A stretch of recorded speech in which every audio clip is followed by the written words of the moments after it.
Hey guys! So today you and I are going to talk about squads. So let's get into it. So the question in question was, hi Frederick, is the Spotify squad model one of the best models for agile software engineering teams? Nope. I would say absolutely not. I've never seen it work in any company throughout all the years that I've worked. The reason being because the software companies usually have a problem with what we call silos. And the idea behind a silo is that you have teams that work on a specific part of a system. They don't need, for whatever reason, to communicate, or they don't. Whether they need to or not, that's we're going to touch on that. But on average, it means that they are only concerned with what is happening within their sphere of influence, the stuff that they are perceiving as their responsibility.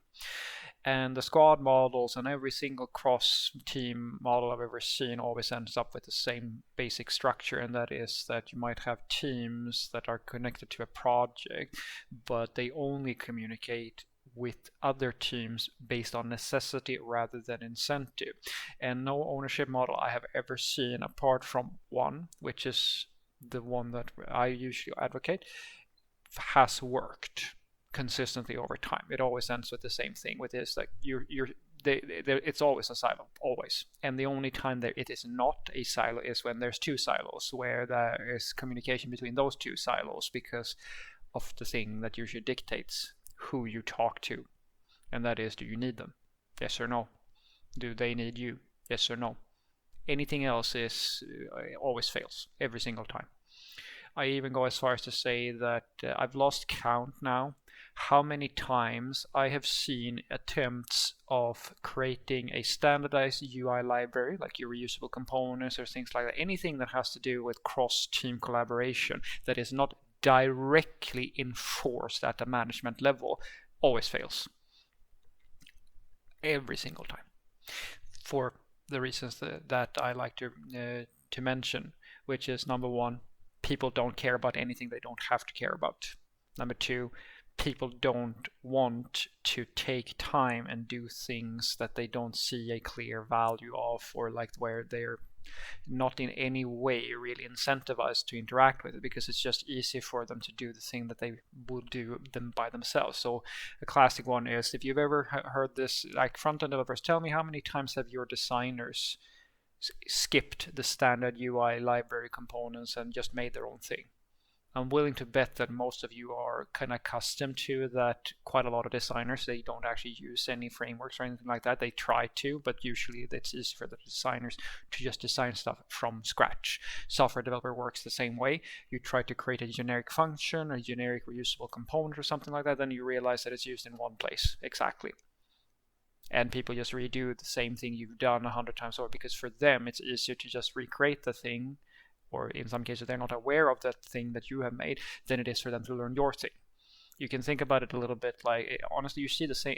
I argue it's the same phenomenon as you see with seniors who really likes to sit with their old tool stack and not learn new tools because they feel productive with those tools. They're familiar with how to solve problems using those tools, and so they feel less incentive to learn new things or new ways of doing things. And every time you try to standardize something, that's what happens. And so the only squads that usually get anywhere are the squads that, in my opinion at the very least, they are the squads who are basically made up of talkers. People who provide no tangible value or anything like that. They're usually staff engineers or principal engineers or stuff like that. Basically all they do is create Confluence pages or documentation pages of, or like architect stuff like that's the only squad that usually works, because it's literally their job to do that, more or less, to one extent or the other.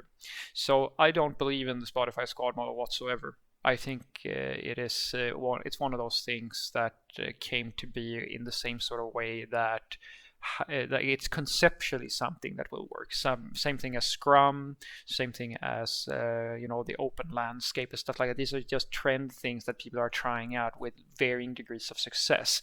And I argue that, especially for Scrum, if you need to hire a full-time employee as a Scrum Master to make something work, you're making things a lot more complicated than they have to be. And that's just me basing that my experience on the fact that I've worked in so many various different types of companies where a scrum master, as an example, has been a completely pointless individual in majority of the cases. The only times they've had a role is because they've been given that role, and we could literally get rid of them the same day. It's the same thing with a squad. I give you a model that is proven to work and works at the highest scales that you can imagine, and that is the open source model.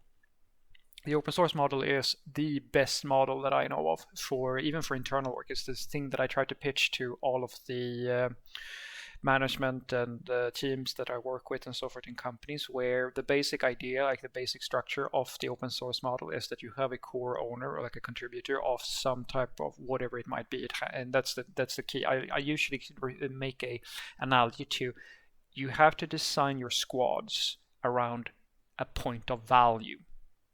I don't really like calling them squads, but let's call them squads. I get a shared resource, like I usually refer to a well.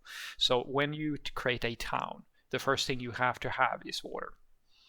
And if you don't have water, you don't have something that people need to share in order to get some benefit that they really care about, you're not going to be able to create that town. There has to be some type of mutual benefit. And so with all your open source libraries, what usually happens is that they build something that you really like using. And then their model is based on usually that they have a set of core contributors that do most of the work. In companies, I usually tell managers, this is the best way for you to figure out who's going to be your next tech lead, or who's going to be your next influencer or stuff like that. Because when you create that model, what basically happens is that the people who really care about doing a good job, they will contribute to your open source project, like your community owned library or framework or whatever you have, right? And they will actively work on that thing as much as humanly possible because they care. That's something that is very beneficial to you as an organization, and you should treat these sorts of initiatives, in my opinion, as a bit of like incubator for future talent and future leaders and stuff like that, and keep track of that. The people who don't care so much, they will still act as dependents and stakeholders towards the project, and anybody can contribute to this project, because if you run it exactly as an open source model, you will have the most robust ownership that you can have. That is, I would argue, proven at this point due to the fact that so many of our extremely important libraries and tools that we all depend on every single day are maintained using exactly this model. And it still hasn't, so far it hasn't, it's not perfect, but in terms of ownership and contributions and stuff like that, it's the most flexible thing that I can think of. And then there is another part that is very important, and that is that building software and having that's one part of it, like to create this, well, as I said, this shared point of value. But the other thing is that you have to enforce it. Basically what I'm saying is that you have to have a technical strategy within your organization that says that we won't pay software developers to recreate the same thing over and over.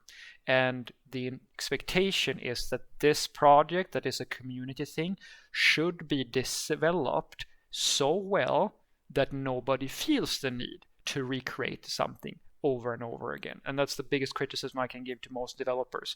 They learn how to write code, but they never learn how to develop products.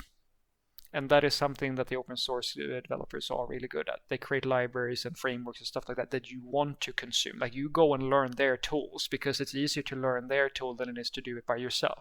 You have to apply the same mindset even for your internal projects. So copy paste what the open source community is doing, and you're going to have a better model than Spotify. So what I want you to take away from this is that no, I don't think squads or guilds or whichever, like, there are so many ways of looking at this that it never works. It depends on how you want to play, because like saying that it never works, of course it can work, but my point being that you will usually be better off understanding that most people on average are not going to care about anything that happens outside of their silo, which is usually their project. Unless they have to care, they're not going to care. And that is true for more things than software development. So what I usually say is that if to management, and this works pretty damn well, that's what I argue at the very least. Start by looking at, okay, what concrete things do we see that there has to be cross-team collaboration on, which is not directly tied to, for example, to two systems that need to talk to each other, because that's organic. Then you have two silos just talking to each other, then the more collaboration that is not necessarily needed. But if you want things that are broader, like at more of a company level, these sort of shared initiatives, that I like to call them community-owned projects, that's a better thing for you to go for. It's better for you to use the open source model, where you know, for example, that, well, you want this shared telemetrics system or like a logging system or what, it doesn't matter what it is. It could be a shared UI component library. Create a group of people who are primarily responsible for owning that, maintaining that, and doing a good job and so forth. It's not necessarily, you don't have to make it their full-time job, but someone has to be a core contributor. People can come and become new contributors and so forth. It's exactly the same thing as the open source model. Anybody can contribute at any point, but someone is responsible to start off with to get the ball rolling, setting some standards, setting up some shared practices, just as the contribution guides you see on your own open source projects that you have out on the web, right? And then management has to back that up and say that this is the thing that you're using right here and now. Because what happens now is that you're forced to use the thing. Anybody can contribute to it, which means that if there's features missing or something like that, you can't just throw that over to the core contributor and say, hey, you have to fix it. If they have time, they have. Otherwise, you contribute to it, which now means that this becomes a shared resource, a well of water, if you will. Now, everybody can use it.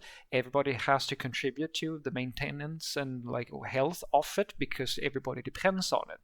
That is the cheapest and most efficient way for you to create cross-team collaboration. And as a side benefit, as I said, it will be the way easiest by far way for your engineering managers and so forth to figure out who matters in our organization, who are the people who are always answering questions or adding pull requests or like trying to help out or so forth and so forth, and who's usually the sort of people who don't do that sort of thing. This is the healthiest format that I've ever used.